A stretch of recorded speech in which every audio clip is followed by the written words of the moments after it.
Mucize Şans kanalından merhaba. Türkçe kelime tekrarlarıyla güçlü olma, harekete geçme konularını iyileştirin. Her kelime bir titreşim, frekans yayar. O kelimenin enerjisi hayatınızda ne kadar varsa siz de o enerjiyi o kadar taşır ve çevrenize yayarsınız. Ve yaydığınız titreşime göre de hayatınızda olumlu ya da olumsuzluklar yaşarsınız. Hayatta kalma, güçlü hissetme ve eyleme geçme konularında sorun yaşıyorsanız artık bu videoyu tam olarak dinledikten sonra nasıl iyileştireceğiniz yönünde bilgiye sahip olacaksınız. Ve eğer seçerseniz güçlü hissetmek konularını iyileştirmek için yapacağınız bu çalışmalarla çok önemli yol almanıza imkan sağlayacak. Ruhsal yönümüzde cesur bir kişilik özelliğine sahip olamadığımızda hayat bizim için pek anlamlı olmayabilir. Adım atabilmek, hayallerimizi gerçekleştirebilmek için cesarete ihtiyaç duyarız. Bu duygudan, histen yoksun kaldığımızda başkaları tarafından güdülme, her denilene evet deme durumlarına maruz kalabiliriz. Bir hayalimiz vardır, eğer onu yapabilmek için yeterince cesur değilsek atmamız gereken adımları atamaz, uzun vadede kronik hastalıklara, ruhsal hastalıklara zemin hazırlamış oluruz. Bu konularda problem olduğunda oluşabilecek rahatsızlıklar: sol kulakta problem, sıtma nöbetleri, migren, bulaşıcı hastalıklar, sivilceler, ruh sağlığı hastalıkları, yanıklar, fistüller, çiçek izi yaraları, erkeklerde cinsel organlarda hastalıklar, sağ burun deliği, safra kesesi ve böbreklerdeki sorunlar. Yapacağınız çalışmalarla bu rahatsızlıkların iyileşmesi yönünde olumlu gelişim sağlayabilirsiniz. Güçlü hissetme, harekete geçmek konularını anlatan Mars'ın doğum haritamızdaki yerleşimine göre bu konularda kolaylık ya da zorlanma yaşanır. Bu çalışmalar tıpkı Esma-ül Hüsnalarda olduğu gibi kelime tekrarlarıyla oluyor. Farkı Türkçe kelimeler olacak. Kelimelerin de frekansı vardır. Anlamına göre olumlu ya da olumsuz titreşim yayarlar. Bizler olumlu kelimelerle olumlu frekans titreşimleri hayatımıza dahil ederiz. Çalışmayı minimum 21 gün boyunca aralıksız uygulayın. Her kelime için süre olarak günlük en az 45 dakika çalışmanızı tavsiye ederim. Bu çalışmayı yaptığınızda neler olur? Özgüven konularında iyileşme yaşarsınız. Başarma potansiyeliniz ortaya çıkar. İlgili olan hastalık konuları daha iyi olmaya başlar. Doğum haritanıza göre Mars'ın yönettiği ev konularında iyileşmeler olur. Kelimeyi her tekrar ettiğinizde o kelimenin zıttı olan yani negatif kısmını da iyileştirmeye başlarsınız ve tekrar ettiğiniz kelimenin enerjisini hayatınıza dahil etmeye başlarsınız. Bu iyileşmeler zaman geçtikçe hem beden, hem zihin, hem ruh sağlığınıza olumlu yansırken ilgili çakralarda iyileşmeler yaşanır. Auranızda eksik olan enerjileri de tamamlamış yani iyileştirmiş olursunuz. Kadın da olsanız erkek de eril enerjinizle sağlıklı bağ kurmuş olursunuz. Ben en çok kadınların içlerindeki gücü açığa çıkarması için bu çalışmadan yararlanmasını diliyorum. Size 4 farklı yöntem anlatacağım. Siz dilediğinizi seçin. En etkili olandan başlıyorum. Bu çalışmalarda en etkili olan gözler kapalıyken yapılandır.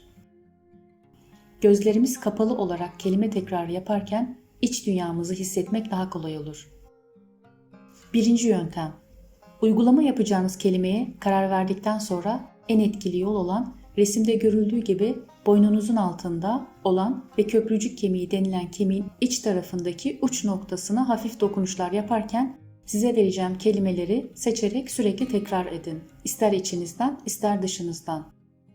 Buraya yapılan dokunuşlarla zihne her şey yolunda, söylenen kelimeyi kabul edebilirsin mesajını vermiş oluruz.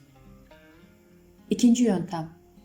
Baş parmak ucu ile işaret parmak ucunu birleştirerek kelimeyi tekrar edebilirsiniz. Bu iki parmağı birleştirerek çalıştığınızda hipofiz ve endokrin bezlerini aktif hale getirmiş olursunuz. İki parmak ucunu birleştirerek kelimeyi sürekli tekrar edin. Bu egzersize bilgi mudrası da denir. Ruhsal ve zihinsel sorunları iyileştirmede etkili bir yoldur. Benim en çok uyguladığım yöntem ikinci yöntem olan bilgi mudrasıdır ve genellikle uyumadan önce ve uyandıktan hemen sonra uygulama yaparken çok daha fazla etkisini gördüğümü söyleyebilirim. Üçüncü yöntem. Diğer iki egzersizden yorulduğunuz zamanlarda tesbih çekerek kelimeyi sürekli tekrar edebilirsiniz. Evet, doğru duydunuz, çok işe yarıyor. Yine vereceğim kelimelerden seçim yaparak sürekli tekrar edin. 4. yöntem. Zihninizin meşgul olmadığı herhangi bir işle uğraşırken de zihninizden kelimeyi geçirerek sürekli tekrar edebilirsiniz. Yine kelimeyi sürekli tekrar edin. Diğer önemli konu ise burada birçok kelime vereceğim. Siz odaklanabileceğiniz kadarını uygulayın. 21 gün boyunca 1 ile 3 kelime arasında seçim yaparak çalışıp bu konuları iyileştirdikten sonra diğer kelimelere geçebilirsiniz. Hepsini bir arada yapmak zihninizi karıştırabilir. Yapabileceğine inanan daha fazlasını da seçebilir. Şimdi sıra geldi hangi kelimeleri uygulayacağınıza. Siz ihtiyaç duyduklarınızı uygulayın. Eğer kelimelere yargıyla bakıyorsanız bu konularda daha fazla çalışma yapmanız gerekebilir. Birazdan vereceğim kelimelerle ilgili hayatınızda ne kadar artı durumdasınız, yani bu konular hayatınızda ne kadar rahat akıyor bunlara bakın. Burada söyleyeceğim kelimeler için -10 ile +10 arasında değer verin. Bunun sebebi sayı değeri verdiğimizde iç dünyamızdaki durumun hangi aşamada olduğunu fark etmiş oluruz. Bunun için dilerseniz kelimeleri önce not alıp sonra gözlerinizi kapatarak içinize sorun. İç sesinizin size yanıt vermesini bekleyerek kelimelerin karşısına -10 ile +10 arasında kaç puan verdiğinizi not alın. Ve sonra en düşük çıkandan başlamak üzere kelime enerjilerine çalışabilirsiniz. Şimdi çalışma için ilk örneği nasıl yapacağınızı anlatıyorum. Konu 1. Cesur. Gözlerinizi kapatıp ve bir süre öyle kalarak kendinizin ne kadar cesur olduğunuzu sorun. Ve sayı değeri olarak -10 ile +10 arasında iç sesiniz size ne diyor? Diyelim ki -5 dedi. Bunu +10'a çıkarana kadar çalışma yapacaksınız. Ya da diyelim ki +3 çıktı. Yine +10 seviyesine çıkana kadar çalışma yapacaksınız.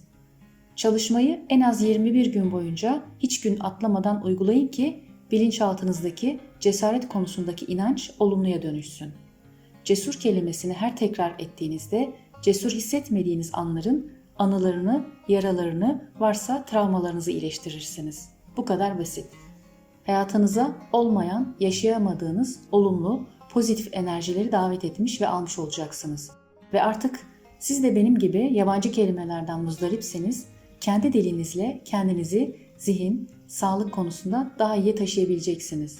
Ve bakın kendinize, hayatınıza ne kadar atılgansınız? Kendinizi becerikli hissediyor musunuz? Yoksa tam tersi olduğunuza dair cümleler duyarak mı büyüdünüz? Çalışkan mısınız, tembel mi diyorlar size? Ya da siz zaman zaman kendinizi böyle hissediyor musunuz? Kendinizi enerjik mi hissediyorsunuz yoksa bitkin mi? Kendinize güveniyor musunuz? Size güveniyorlar mı? İtaat mı ediyorsunuz? Akılcı riskler almayı göze alabiliyor musunuz? Yaşama bağlı mısınız? Yaşam sizin için ızdırapla mı dolu? Yoksa pasif mi tanıyor çevreniz sizi? Kendinizi iyi savunabiliyor musunuz? Konuşmanız gereken yerde susmak zorunda mı kalıyorsunuz? Hayatınızda yeni bir şeyler başlatacak gücü kendinize buluyor musunuz? Pes etmiş durumda ve antidepresanlarla mı hayatınızı idame ettiriyorsunuz? Evet, söylemiş olduğum bu cümlelerden yola çıkarak hayatınızdaki bu olumsuzlukları iyileştirmek ister ve uygulama yaparsanız bu çalışmadan çok fayda göreceksiniz. Bu kelimelerden 3 tane ile başlayabilir, yapabileceğine inanan daha fazlasını seçebilir. 45 dakika boyunca seçtiğiniz kelimenin tekrarını yapın. Süre ne kadar uzarsa iyileşme şansınız o kadar kolaylaşır ve hızlanır. Kelimeleri veriyorum. Siz istediğinizden başlayın. Sadece kendinize zaman tanıyın. Bunları vitamin hapı gibi düşünün. Gün be gün iyiye gittiğinize tanık olun. İyi oldukça deneyimlerinizi de yorum kısmına yazın ki başkalarına da ilham olalım. Kelimelere devam ediyorum. 2. Özgüvenli. 3. Girişken. 4. Öncü veya lider. 5. İyi savunmacı. 6. Atılgan. 7. Çalışkan. 8. Enerjik. 9. Bağımsız. 10. Maceracı. 11. Kararlı.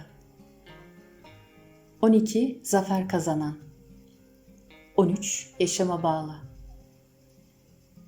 14. İkna edici. 15. Girişimci. 16. İradeli. 17. Açık sözlü. 18. Samimi. 19. Kendine inanan. 20 güçlü, 21 hevesli, 22 becerikli, 23 başarılı. Bir sonraki videoda görüşmek üzere. Sevgiyle ve hoşça kalın.